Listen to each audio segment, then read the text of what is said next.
ওং আনন্দময়ী চৈতন্যময়ী সত্যময়ী পরমে মা। ওং নমো ভগবতী শ্রী অরবিন্দায় নমো। আজকে আর এই যে সাবিত্রী অনুভব, মা শ্রী অরবিন্দের কৃপায় যেটুকু আমরা একটু বুঝবার চেষ্টা করি, সেই ভাবনায় আজকে একটু প্রকাশ।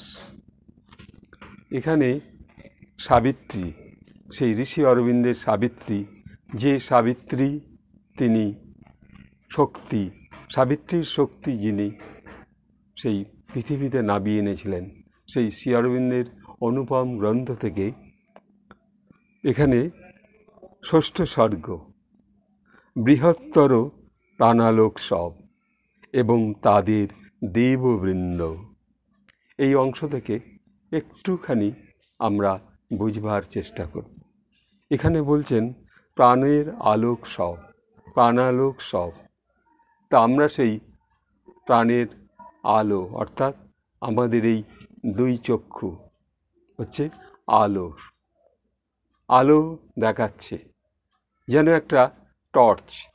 একটি টর্চের মধ্যে যেমন ব্যাটারি থাকে, একটা দুটো জয়েন্ট করবার কল কবজা থাকে, তা আমাদের শরীরটাও যেন একটা টর্চ লাইট। তা সেই শরীর কি দেখতে চাচ্ছে? সর্বদা একটা অনুসন্ধান করতে চাচ্ছে তার এই চোখের আলো দিয়ে, তার ধ্যানের আলো দিয়ে, তার জ্ঞানের আলো দিয়ে সেই প্রাণ থেকে সে দর্শন করতে চাচ্ছে। তো এখানে শ্রী অরবিন্দ বলছেন, দুই দিকে বিলীয়মান দেওয়ালের ভিতর দিয়ে চলেছিল যে সুরঙ্গের শেষে সুদূর এক আভার অভিমুখে আলোকের আশায়। এখন চলেছে সেই মুক্ততর পদক্ষেপে।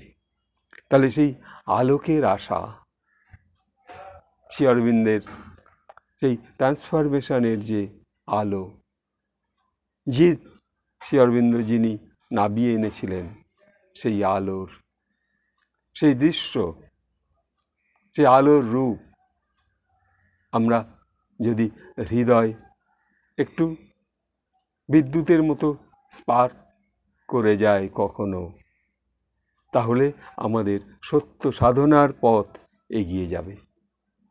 আমরা এমন ভাবনায় যে অনুসন্ধান করছি, কোথায় সেই সত্যের সন্ধান, কোথায় সেই সত্যের আলো, কোথায় সেই শ্রী অরবিন্দের প্রকাশ, যিনি এই সমগ্র পৃথিবীতে এক আলোর শক্তি নামিয়ে এনেছিলেন।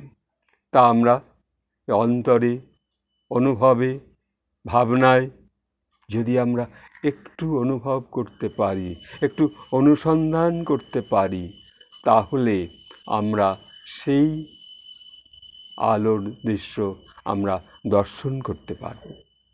তাই তিনি বলছেন যে দুই দিকে একটা বিলীয়মান দেওয়ালের ভিতর দিয়ে আমরা চলেছি, যে সুরঙ্গের শেষে সুদূর এক আভার অভিমুখে আলোকের আশায় একটা আলোর আভাস দেখতে পাচ্ছি, যে সেই আলোকে আমরা স্পর্শ করতে পারবো একদিন, অবশ্যই পারবো।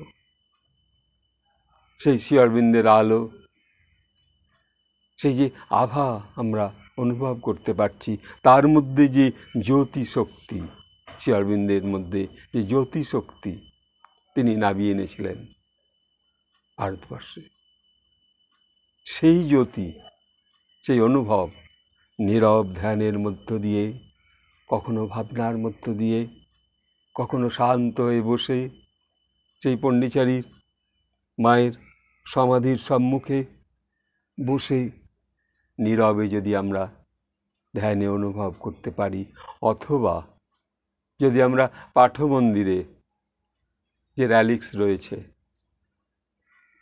যে ভবনে যে র্যালিক্স রয়েছে, মালা সেন্টারে যে র্যালিক্স রয়েছে,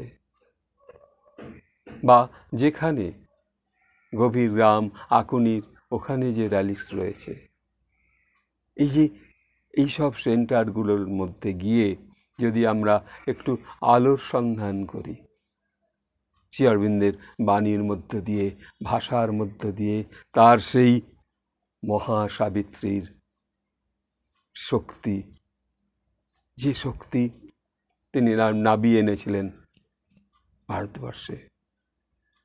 এই সাবিত্রী মহাকাব্যে মা বলেছেন যে এমন নীল আকাশের নিচে যা কিছু আছে এই মহাসাবিত্রীতে তা লিপিবদ্ধ আছে, দলিল হয়ে আছে। আমরা শুধু অনুসন্ধান করবার জন্য এই চোখের আলো টর্চের মতো আমরা, যারা অনুসন্ধান করবে তারা অবশ্যই পাবে মা শ্রী অরবিন্দের দর্শন।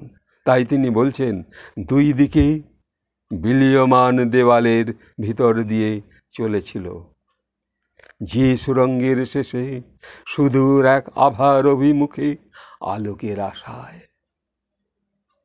এখন চলেছে সে মুক্ততর পদক্ষেপে। এই মুক্তির পদক্ষেপে আমরা এগিয়ে চলব। আমরা একটা ট্রান্সফরমেশনের মধ্যে মা শ্রী অরবিন্দের কৃপায় তখন সেই মুক্ত পদক্ষেপের মধ্যে আমরা এগিয়ে যেতে পারব।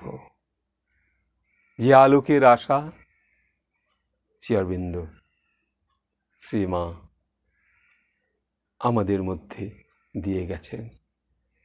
আজ এই ক্ষুদ্র ক্ষুদ্র সাবিত্রী অনুভব এ আমাদের অন্তরের আলোকে জাগিয়ে তুলবে, জাগরিত করবে। তাই এই শ্রী অরবিন্দের এক বিন্দু সাবিত্রী অনুভব, সেই আলোর অনুসন্ধান আপনারা যারা শ্রবণ করছেন, যারা অনুসন্ধান করছেন সাবিত্রী গ্রন্থে কি আছে, সেই আলোর মধ্যে আমরা একদিন পৌঁছাবো। এইটুকু বলে সকলকে আমি আমার সশ্রদ্ধ ভালোবাসা জানিয়ে এখানে রাখছি। ওং আনন্দময়ী চৈতন্যময়ী সত্যময়ী পরমে মা। ওং নমো ভগবতী শ্রী অরবিন্দায় নমঃ। নমস্কার।